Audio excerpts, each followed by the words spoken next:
இன்றைக்கு பொது காலத்தின் 19ஆம் வாரம் ஆகஸ்ட் மாதம் 14ஆம் தேதி வியாழக்கிழமை. இன்று தேவன் நமக்கு தரும் ஜீவநீர் ஊற்றான இறை வார்த்தைகள் புனித மத்தேயு எழுதிய நற்செய்தி 7:18, இறை வார்த்தைகள் 21 மற்றுமாக 7:19, இறை வார்த்தைகள் 1. அக்காலத்தில் பேதுரு இயேசுவை அணுகி, ஆண்டவரே, என் சகோதரர் சகோதரிகளுள் ஒருவர் எனக்கு எதிராக பாவம் செய்து வந்தால் நான் எத்தனை முறை அவரை மன்னிக்க வேண்டும்? 7 முறை மட்டுமா என கேட்டார். அதற்கு இயேசு அவரிடம் கூறியது, 7 முறை மட்டுமல்ல, 70 தடவை 7 முறை என நான் உனக்கு சொல்கிறேன். விண்ணரசை பின்வரும் நிகழ்ச்சிக்கு ஒப்பிடலாம். ஓர் அரசர் தன் பணியாளர்களிடம் கணக்கு கேட்க விரும்பினார். அவர் கணக்கு பார்க்க தொடங்கிய பொழுது அவரிடம் 10,000 தாலந்து கடன்பட்ட ஒருவனை கொண்டு வந்தனர். அவன் பணத்தை திருப்பிக் கொடுக்க இயலாத நிலையில் இருந்தான். தலைவரோ அவனையும் அவன் மனைவி மக்களோடு அவனுக்குரிய உடைமைகள் யாவற்றையும் விற்று பணத்தை திருப்பி அடைக்க ஆணையிட்டார். உடனே அப்பணியால் அவர் காலில் விழுந்து பணிந்து, என்னை பொறுத்தருள்க, எல்லாவற்றையும் உமக்கு திருப்பி தந்து விடுகிறேன் என்றான். அப்பணியாளின் தலைவர் பரிவு கொண்டு அவனை விடுவித்து அவனது கடன் முழுவதையும் தள்ளுபடி செய்தார். ஆனால் அப்பணியால் வெளியே சென்றதும் தன்னிடம் 100 தெனாரியம் கடன்பட்டிருந்த உடன்பணியாளர் ஒருவரை கண்டு, நீ பட்ட கடனை திருப்பித்தா என கூறி அவரை பிடித்து கழுத்தை நெரித்தான். உடனே அவனுடைய உடன்பணியாளர் காலில் விழுந்து, என்னை பொறுத்தருள்க, நான் திருப்பி கொடுத்து விடுகிறேன் என்று அவனை கெஞ்சி கேட்டார்.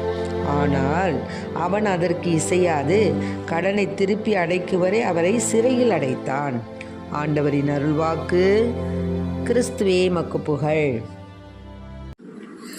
கடல் கடந்து சென்றாலும் தீ நடுவே நடந்தாலும் புயல் சூழ்ந்து எழுந்திடும் காரிருளை நீ கடந்திட நேர்ந்தாலும் உன்னோடு நான் இருப்பேன், உன்னோடு நான் இருப்பேன். அஞ்சாதே, கலங்காதே, அஞ்சாதே, கலங்காதே. கடல் கடந்து சென்றாலும் நீ நடுவே நடந்தாலும் புயல் சூழ்ந்து எழும்பிடும் காரிருளை நீ கடந்திட நேர்ந்தாலும் உன்னோடு நான் இருப்பேன், உன்னோடு நான் இருப்பேன். அஞ்சாதே, கலங்காதே. தேவனின் பார்வையில் நீ மதிப்புள்ளவன், பொன்விழை நிலம் போலே.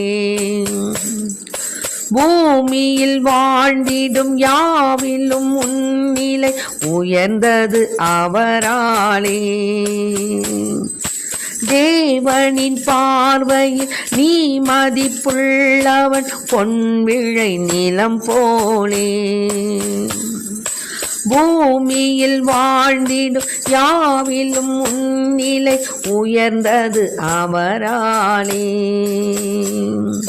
பாணினைந்தோட்டிடும் தாய் மறந்தாலும் நீ அவர் மடி மேலே மனம் தேற்றுவார், பலம் ஊட்டுவார்.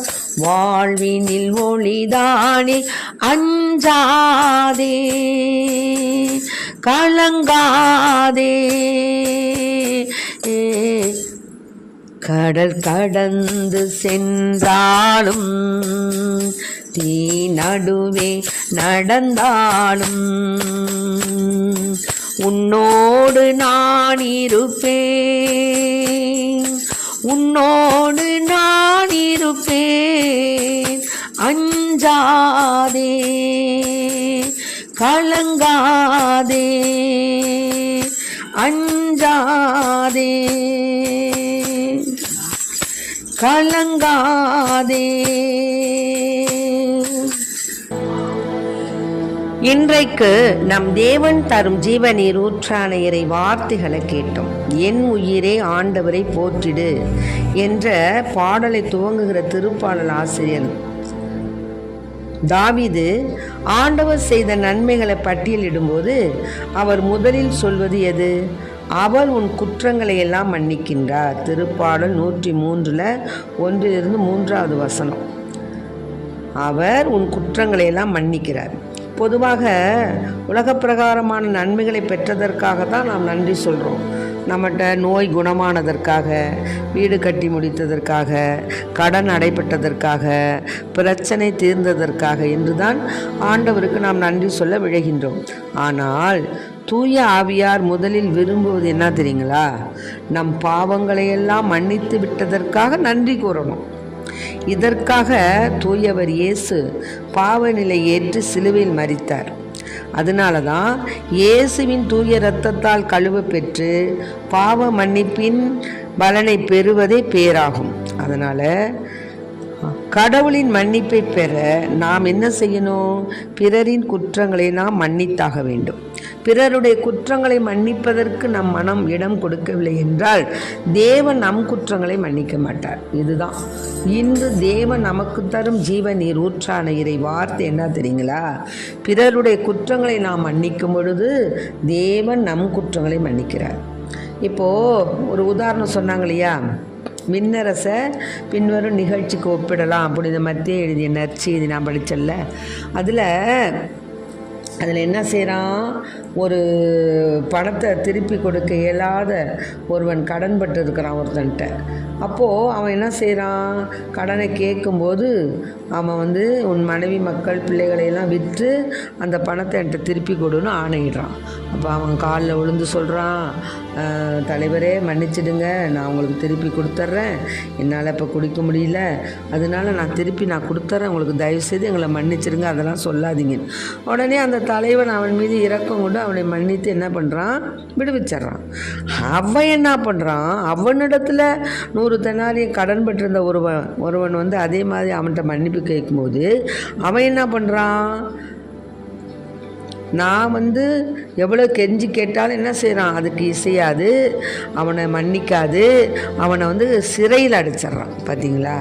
இது மாதிரி தான் நாம் பிறர் குற்றங்களை மன்னிக்காது போனால் தேவன் எப்படி நம் குற்றங்களை மன்னிப்பார்? தேவன் நம் குற்றங்களை மன்னிச்சுக்கிட்டு தான் இருக்கிறார். அதில் எந்த விதமான சந்தேகமும் கிடையாது. தேவன் அந்த இடத்துல நான் உன் குற்றங்களை மன்னிக்கிறேன்ல, நீ மற்ற குற்றங்களை மன்னித்தால் என்ன அப்படின்னு நம் மீது அவர் பரிதாபப்படுகிறார். அதனால் தேவனுக்கு முன்னதாக நாம் பிறர் நமக்கு செய்த குற்றம் குறைகளை மன்னித்து அவர்களுக்கு நாம் மன்னிப்பு கொடுக்க வேண்டும். அப்பொழுது விண்ணரசில் தேவனால் நாம் மன்னிக்க பெற்றவர்களாய் அவருடைய விண்ணரசில் செல்வதற்கு தகுதியானவர்கள் ஆகிறோம். ஆகவே அன்பு பிள்ளைகளே, இன்று தேவன் நமக்கு தரும் ஜீவநீர் ஊற்றான இறை வார்த்தைகள், பிறரை மன்னித்து ஆண்டவர் அப்பொழுதுதான் உன் பாவங்களை மன்னிப்பார். ஆகவே நம்மிடம் யார் யார் பகைமையாக இருக்கின்றார்களோ அவர்களையெல்லாம் நாம் மன்னித்து ஒரு தனம் அவர்களை நாம் கண்முன் கொண்டு ஆண்டவருக்கு முன்னதாக, ஆண்டவரே நான் இவர்களை மன்னித்து விடுகிறேன் என்று கூறி முடிந்தால் அவர்களிடம் சென்று நீ சமாதானம் சொல்லி அவர்களோடு நீ சமாதானம் செய்து கொள். அப்பொழுது உன்னுடைய காணிக்கைகள், உன்னுடைய அந்த திருப்பலி நீ கண்டு திவ்ய நன்மை உட்கொள்ளும் பொழுது தேவன் உன்னை மனப்பூர்வமாக மன்னித்து ஏற்றுக்கொள்வார். ஆமேன். Praise the Lord. மரியே வாழ்க. இயேசுவுக்கு புகழ். இயேசுவுக்கு நன்றி.